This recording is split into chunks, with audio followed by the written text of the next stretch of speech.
Tämmönen arsenaali.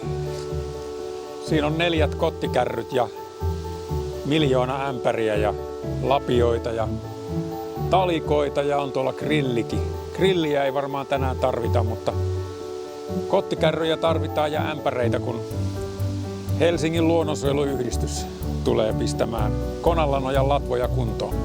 Tämä Puro-projekti on ensimmäinen laatuaan yhteistyössä Virhon ja perhokalastajien kanssa kunnostetaan Mätäojaa.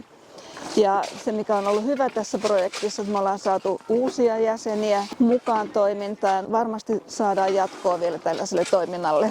Ja sitten kun näitä otetaan ämpäreihin tai kottikärryyn, niin täytyisi ottaa ne kivet niin kuin erikseen ja sitten tämä sora erikseen. Täällä on luontaisesti lisääntyvä taimenkanta ollut ainakin 15 vuotta. Se on joskus ollut aikaisemminkin ja sitten se on kuollut täältä sukupuuttoon ja sitten se palautettiin tänne 2000-luvun alkupuolella ja nyt me tehdään lisääntymisalueita. Te voisitte ottaa vaikka ämpäreihin näitä tämmöisiä isompia kiviä kerätä ämpäriin.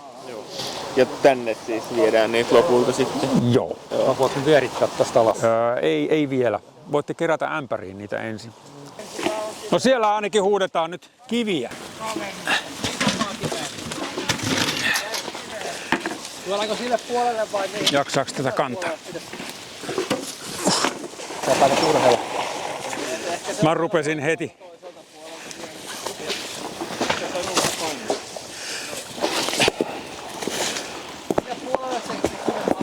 Meidän pitäisi saada vähän tuon patokynnyksen alapuolella olevaa vedenpintaa nostettua, jotta tästä myös pääsisi kalat kulkemaan ja tonne seuraavaan altaaseen ja tonne putkeen. Mutta toihan näyttää jo aika hyvältä. Mun mielestä on tosi hauskaa hommaa ja mä oon ekaa kertaa täällä tämmöisissä jokitalkoissa. Musta se on tosi kiva, että kaupungissa järjestetään tämmöinen mahdollisuus tehdä vähän vapaaehtoistyötä niin kuin tasapainottamaan sitä omaa arkea. Itse mä asun tässä Mätäjoen varrella, niin se on hienoa päästä jotenkin itse vaikuttaa ja kunnostaa sitä. Tämä luonnon monimuotoisuus ja tämmöiset jutut on itselle läheisiä, niin se on hienoa, että saa osallistua ja kantaa kiviä ja tämmöinen jotenkin ruumiillinen työ parantaa sielun. No niin, meillä on nyt täällä kolme osatyömaata. Tässä on ensimmäinen, tuohon me tehdään patoa, jotta vedenpinta nousee tuossa putken alapinnassa. Tuossa kerätään kiviä.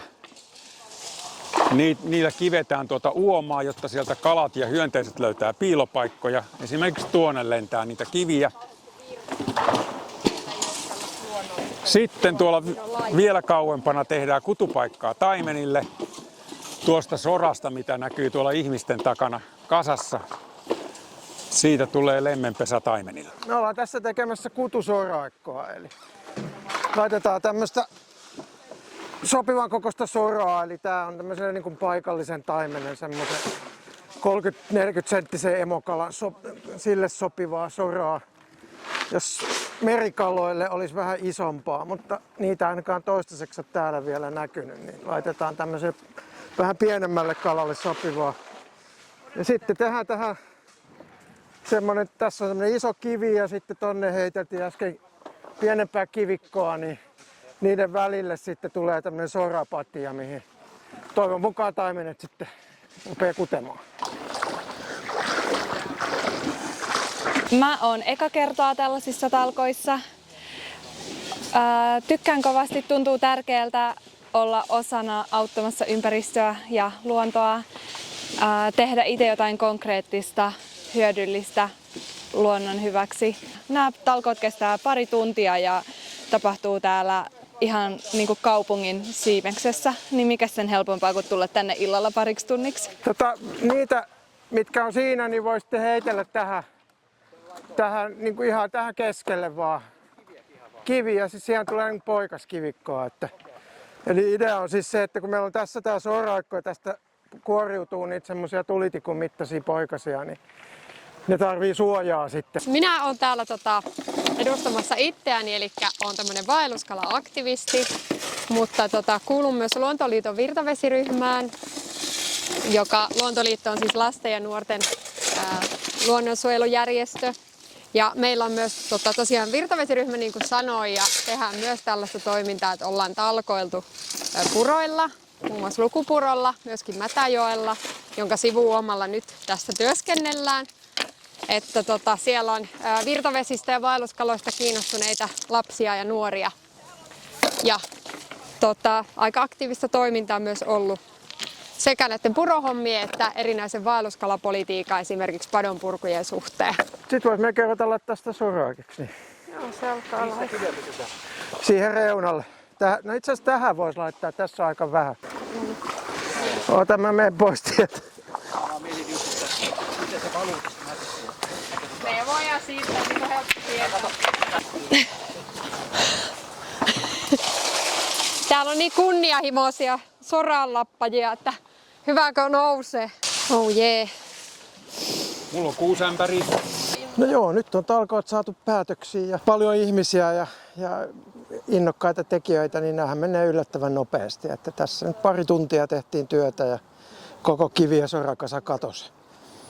Ja siis todella hyvän näköistä jälkeä tuli, mutta näissä on aina tämä, että nämä purothan elää ja me oikeastaan niin kuin tämäkin, mitä me nyt tehtiin, niin se muokkautuu tässä koko seuraavan vuoden ajan ja sitten syksyllä taas tullaan uudestaan katsomaan, että mitä on tapahtunut ja pitäisikö korjailla näitä kohteita, että mitä nyt tehtiin. Että se on ihan tavallista, että joudutaan tekemään 2-3 kertaa uudestaan joku paikka. Sitten taas joku toinen paikka niin kelpaa heti kaloille ja sille ei paljonkaan tarvitse tehdä muuta kuin soraikot joudutaan aina syksyisin puhdistamaan, kun ollaan kaupunkialueella, niin tulee paljon hiekkaa, esimerkiksi hiekotushiekkaa ja tämmöistä, niin sitten ne soraikot joudutaan niin kuin kuohkeuttamaan niille kaloille sitten syksyllä.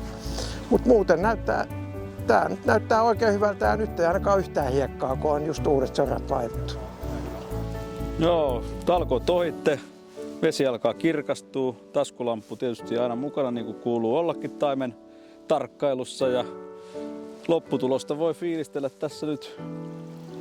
Ja itse asiassa sen kunniaksi niin, ja talkoiden kunniaksi, niin kuin yleensäkin kuuluu, niin taimen kävi tuossa just äsken katsomassa, että mitäs täällä oikein puuhataan, kun aallot vaan näkyy tonne puron pintaan, kun se paineli tonne ylävirtaan.